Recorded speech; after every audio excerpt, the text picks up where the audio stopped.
Wakaro te rā taputau purua I ho te rangiti, hore te rangi waruhia ki a mātou koe ki te kete ata, ne homai hei tohu moto na matu I te rangi. Tā tai tiara ti whai a ki runga rā ki a matariki ki a tutahi ki a rehua ki a takurua ki a tautoru. Ki a whanui ki a puanga ki a pautu, te rangi ki a marere o tonga ki a tari ao ki a whakahunuku ki a whakahurangi. Ki a kōpū ki a pare ārau ki a taumatakuku ki a te kokota ki a whiti kaupeka ki a mari ao. Ki a hotu I te hirangi ki a pia wai ki a o tamara kau ki no vetu tapu o te tau. Ringi hia I te kete ko te ika nui o te rangi ka ngaro ki runga rāti he Māori ora. Manawa mai e te putanga o matariki, manawa mai e te ariki o te rangi, manawa mai e te mātahi o te tau.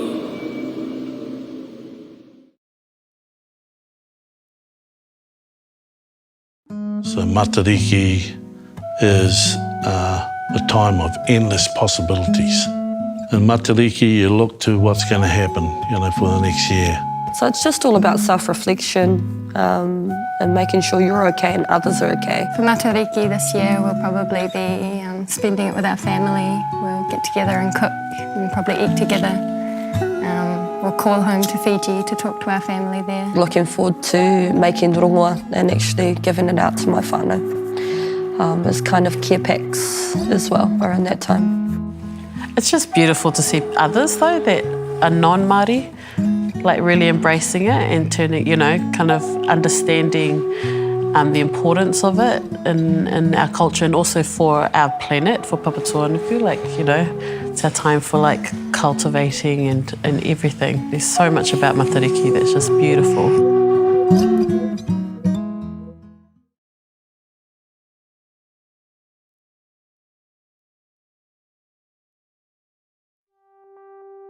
Ko Matariki te tohu o te tau hou Māori. Hei wā whakanui I te iwi Māori, te ahurea, te reo, me te wairua o rātou kairaro iho I ngā whetū. E maha ngā kōrero o te ahunga o ngā whetū. E kōrero tia nei e o tātou kaumātua. Hei āwhina I a tātou kia maumaharatia ngā taonga o kuima o koromā. A kia mātau ai me pēhea o tātou nohonga I ēnei rā. Kua uti te whakawehea o ngā atua o tua whakarere, arā arangi nui raua ko Papatūānuku. Ka puku te rai o tāwhiri mātia, ka rongo hia tōna riri I runga ake I ngā kapua. Nā tōna riri ki te wehenga o ōna mātua ka muramura, a ka tī karohia ōna whatu mai I o raua kape. Ka hoka atu raua ki runga ki te rangi, a I tua atu hei ka hui whetū. Mai I waingarahi I te painga kore o tua rangi, e noho nei ngā tamāhine e ono me tō rātou whaia a Matariki. Ko tupu ānuku, ko tupu ārangi, ko waitī, ko waitā, ko waipuna ārangi, ko ururangi. Ka noho tahi ēnei wahine ki te whakamahi I o rātou mana, hei āwhina I a tamanui te rā, kua whakangoi kore tia nei I tōna hokinga ki te tonga, hei tohu mo te mutunga o te takurua. Ko te wā o Matariki, te wā kia whakaro ake ai tātou, kei whia o tātou tūranga, a ko waihoki tātou I roto I tēnei wā tonu. Ka tō haina a tātou kōrero me nā mōhiotanga hei tohu mō a tātou tipuranga ake. A hei āwhina hoki I a tātou I roto I te wā whānautanga anō nei. Whakahauanga hoki.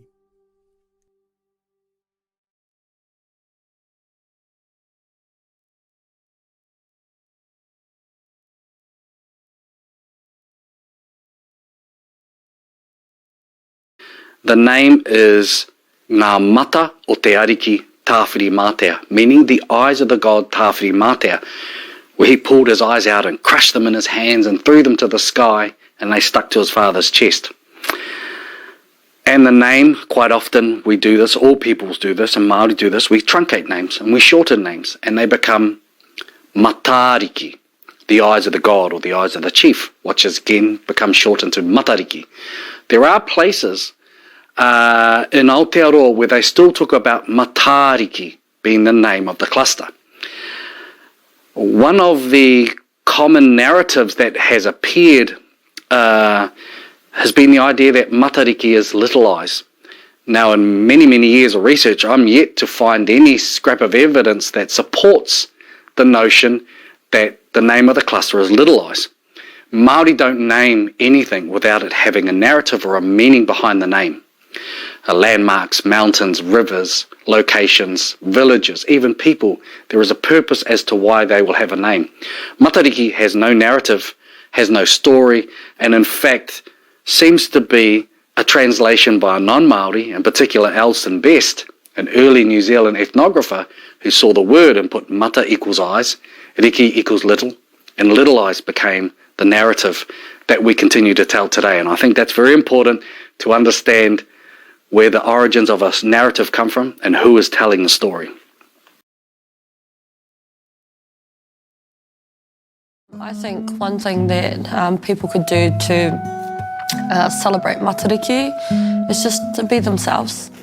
I think spending time with the family and learning more about it, because I think every year I've learned something new about Matariki. For people who are celebrating for the first time, just something simple like getting together with friends or family, sharing a meal, food, maybe looking out at the stars. This Matariki, I'm looking forward to eating food. What kind of kai do you like for Matariki? Fruit kebabs? Be wise. Potatoes? Matariki is for all New Zealanders. Share food and share our love, enjoying each other and acknowledging our friends and our families and living well.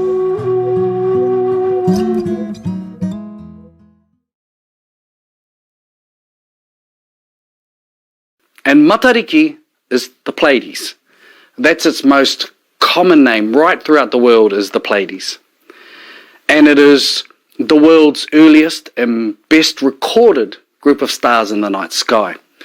And this is an image here of a 20,000-year-old cave painting, which is from southern France.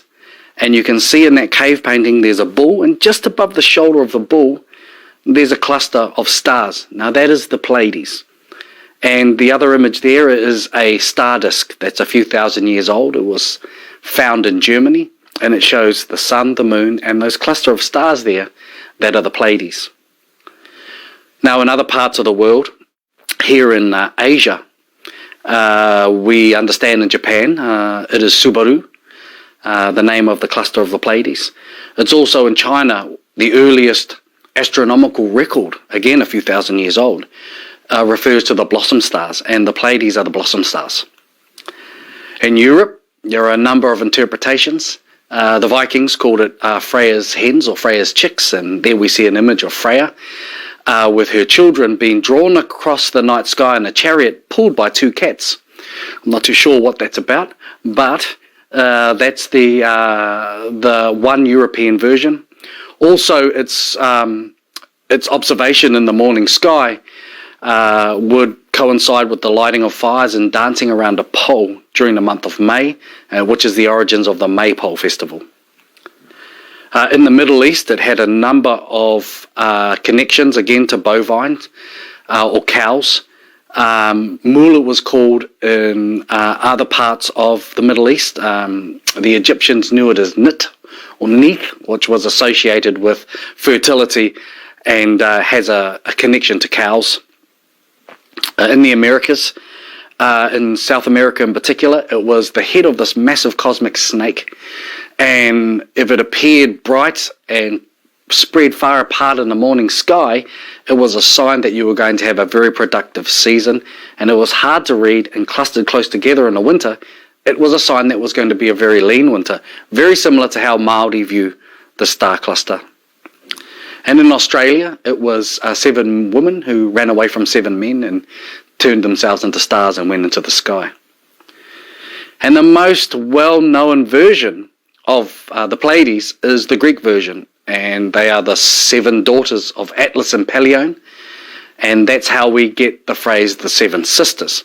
Now these 7 sisters were beautiful, and Zeus, the ruling god within Greek mythology, wanted to take every one of these daughters as a wife, and they ran away from him and they were turned into a flock of doves and placed in the sky. And one of the early translations of the Pleiades means a flock of doves.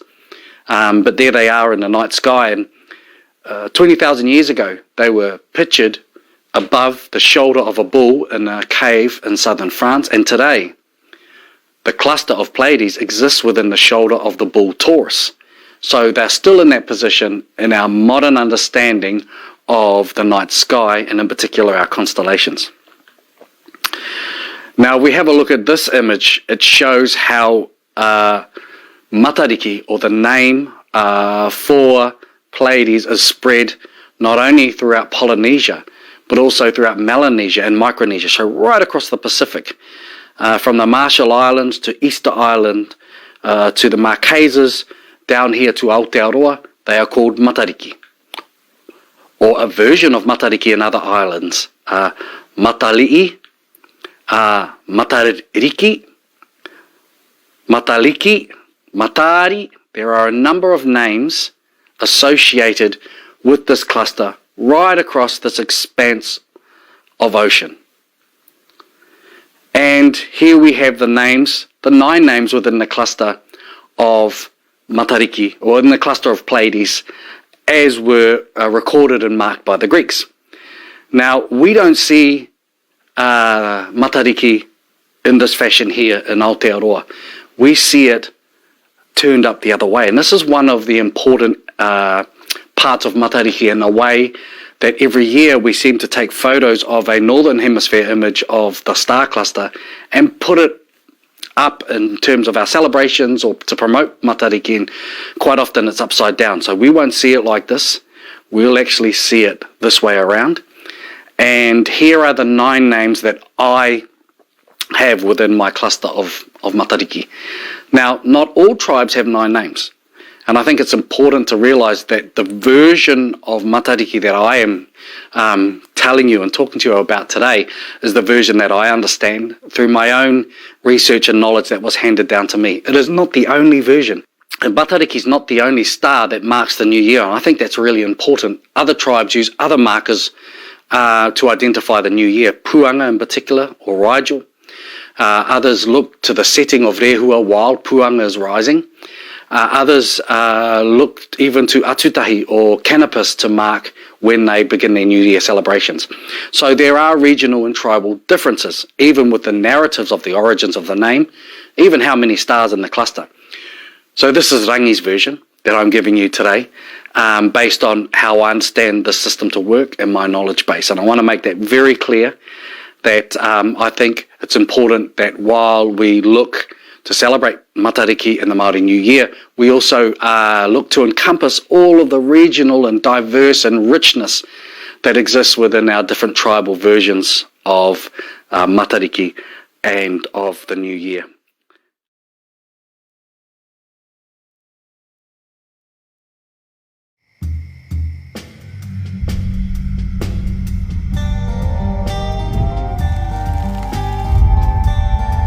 Mōhi o te Māori, ka maiangi tōmua te whetū I Iara.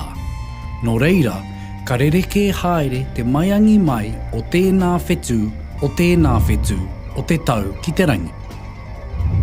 Ko ngā whetū ka kitea I te raumati, ka rereke I ngā whetū ka kitea I te takurua.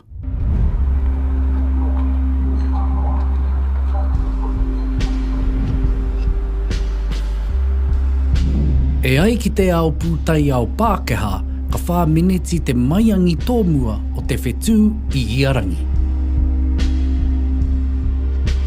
Ka pēnei nā te āmiotanga o te ao I te rā, ka rereke te nōhanga o te ao I tana āmiotanga, ka rereke te tirohanga ki ngā whetū. Engari, mai te whenua ka kite te tangata i tēnā whetū o te tau, i tēnā whetū o te tau, e maiangi haere ana, e tō haere ana i te tū āpai.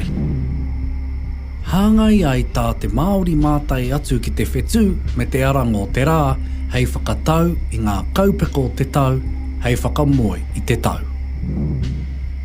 Hei tauirāke, ko te rewanga āmaru o takurua, hei tohu ki te Māori, kua tai ki te takurua. Koinei i takurua ai tēnei kaupeka o te tau.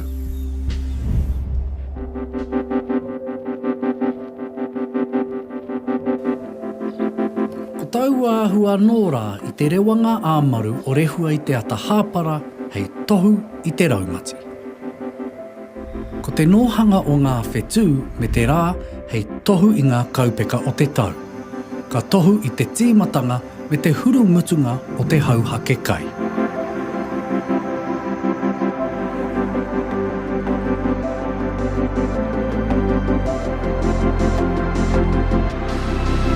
Ka arahi ngā whetū me te rā i te iwi ki te kōkiri i ngā mahi e tika ana. Mai te takahi te whenua, ki te mahi kai, ki te hika, tai rā anō ki te pakanga. I whai wāhi nui mai ngā whetū o te tau, ki te whakatau i ngā kaupeka o te tau, ki te whakamoe tau.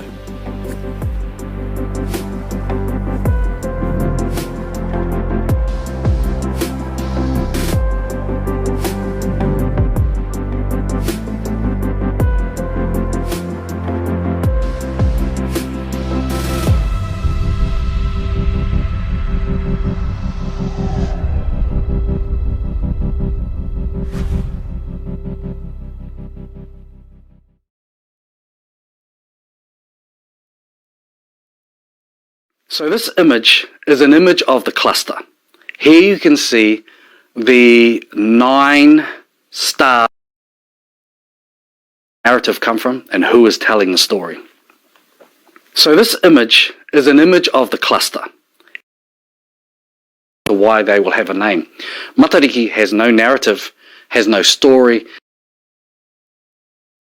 and in fact seems to be a translation by a non-Māori, in particular Alston Best, an early New Zealand ethnographer who saw the word and put mata equals eyes, riki equals little, and little eyes became the narrative that we continue to tell today. And I think that's very important to understand where the origins of a narrative come from and who is telling the story. So this image is an image of the cluster. Here you can see the 9 stars and an artistic interpretation of what they look like or how Māori perceive the stars to be. There is the mother or the central star within Matariki, which is the name, also holds the name Matariki, and around her are her 8 children. Now each and every one of these children brings a bounty or brings something that is important to us as Māori or us here in Aotearoa that makes our world function. So Matariki is the mother, her husband or her partner is Rehua, which is the great star Antares within Scorpius, and they have 8 children, and like I said before, every one of them brings a bounty or is the holder of some particular element that makes up our world or makes our world function. And I'm going to go through each and every one of these stars just to give you an overview of the star itself within the cluster and the role it plays. So the eldest star within the cluster is Pōhutukawa. Now this is a star that's connected to the dead of the year and carries our dead across the night sky, night after night, month after month. I'll come back to Pōhutukawa. The next star is Tipu Ānuku. Tipu means to grow, Ānuku in the ground. And this is a star that's connected to all of the bounty or all of the vegetables that we grow in our gardens. Everything that comes out of the soil has an association to Tipu Ānuku. Next is Tipu Ārangi, means to grow in the sky. And this has a strong connection to all of the birds that we traditionally harvested and ate throughout the year, and also everything that grows above our heads. Waiti is fresh water, and Waiti is the star that will let you know how healthy and your rivers and streams are going to be for the impending year, whether or not there'll be lots of eels, freshwater crayfish and freshwater fish that were caught and harvested throughout the year. And the star that's closely associated to Waiti is Waitā. Waitā means salt water, and is the star that has a strong association to all of the creatures that are harvested out of the ocean. The next star is Waipunarangi. Waipunarangi means the water that pools in the sky, and this is a star that's associated to the rains of the year. And right beside Waipunarangi is Ururangi. Ururangi is connected to the winds, and will let you know how strong the winds are going to be in the impending year. And the last star in the cluster is Hiwei Te Rangi. Hiwei Te Rangi is the star upon which Māori believed would help their wishes come true. So during the rising of Matariki in the correct time, Māori would send their wishes into the sky to Hiwei Te Rangi in particular, in the hope that they would. Now, if you're looking at this picture here, this image has the stars in particular positions. Now, it's not random. There is actually a reason as to why they are there. Matariki is in the centre. Her role is well-being and health. So she's associated to well-being and health throughout the year. She holds the cluster in place. She is said to be the kaiwhakahaere, or the conductor of the cluster, that guides the cluster across the night sky. Pōhutukawa as the next star. We've talked about Pōhutukawa. We'll come back to Pōhutukawa.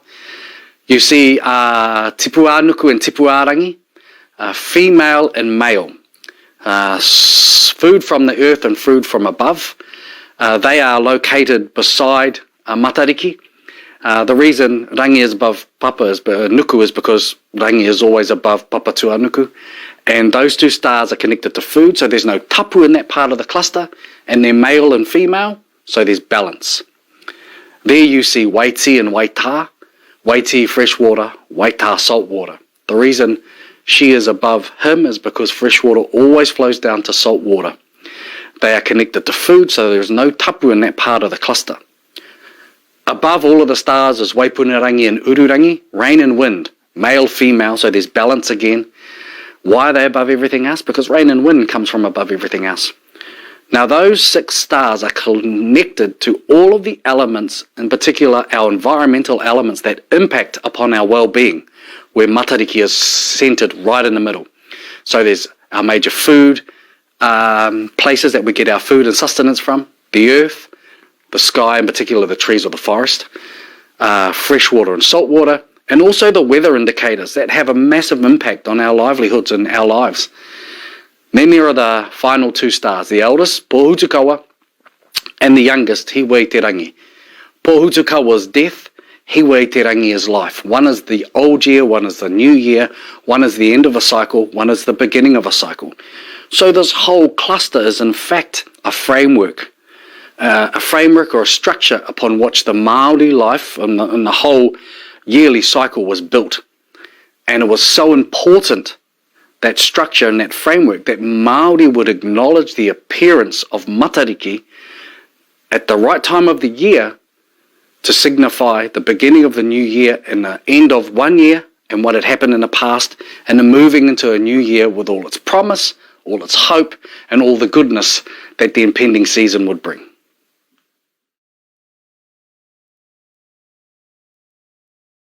Matariki is for everybody. The stars of Matariki are seen all around the world. I think for me, Matariki is really important to sort of acknowledge those who passed on.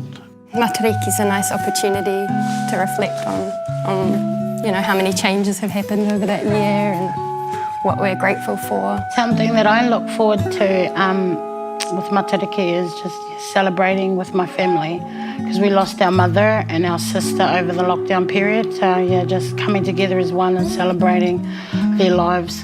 Looking back over the last year or so, it's okay to feel, sad sometimes. It's okay to feel down sometimes. But it doesn't have to last forever. Life is good, and make it what we want to make it.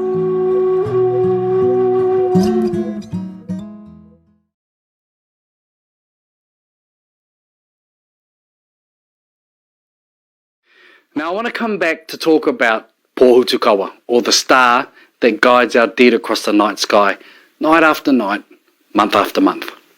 And here in this image you'll see Matariki sitting at the front of this massive canoe. Tautoru is there at the back of the canoe. This canoe is called Te Waka Orangi. This canoe is captained by a man called Taramainuku, who is the owner of this massive cosmic net. And Taramainuku is said to be in the sky for 11 months of the year. So for most of the year, you'll see this constellation in the sky.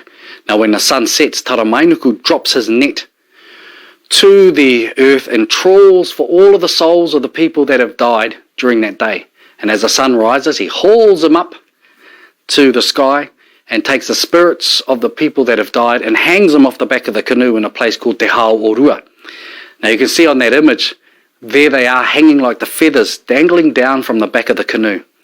And the spirits of people hang there night after night, month after month throughout the year.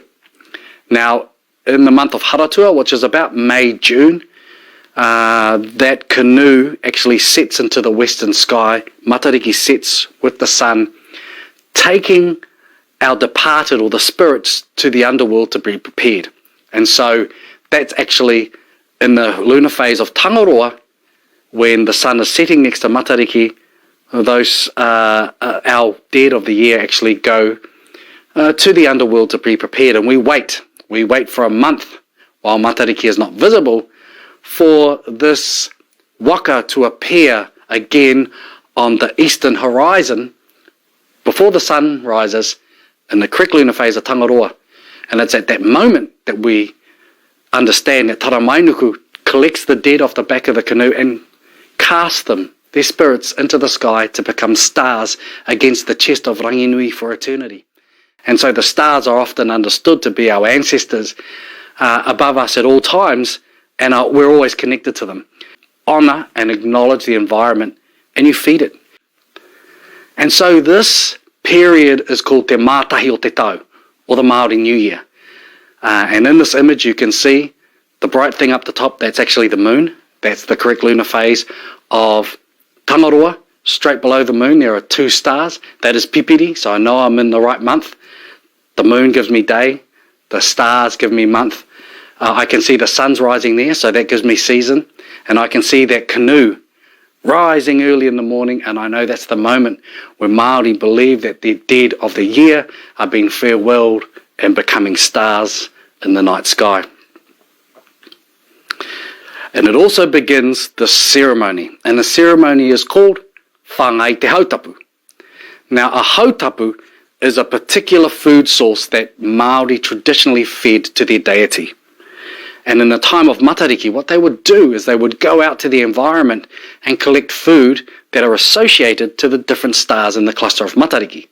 So they would get a kumara from the gardens for tipu anuku, and they would catch a bird for tipu arangi, for the forest and for the trees. They would catch an eel or a freshwater fish for waiti, and they would go to the ocean and get mussels or pepes or a fish for waita. And they would climb up on top of a hill and they would make a ground oven or an earth oven, heat the stones and put the food into the ground oven and cover it up. Then when Matariki was in the correct phase, the moon's in the correct phase, during that Matariki period, as we just showed you, when it was rising, the canoe's rising, they would start a series of incantations or karakia. Now they would karakia to Pōhutukawa, to the dead of the year. They would call out the names of the dead of the year, and they would farewell the dead to become stars in the sky. They would also read Matariki, and by the way it appears, if it's bright and spread far apart, it's a sign that you're going to have a good year. If it's close together, it means it's going to be not as productive. But if the different stars of Matariki appeared, like tipu anuku might be really bright, you know it's going to be a great year for planting your gardens. But waita might not be as bright, so you know that the fish in the ocean might not be as good as they were in previous seasons. So they would look for these signs and indicators of the impending season. Then the last thing of the ceremony is they take the top off the oven and the steam rises into the sky to feed Matariki. And that That happens because it's a symbolic feeding of Matariki. You're taking food and giving back to the environment. You're saying, thank you, fresh water, for all that you've given me this year. Thank you, salt water, for all that you've given me this year. Thank you to the earth, and thank you to the forest, thank you to the trees.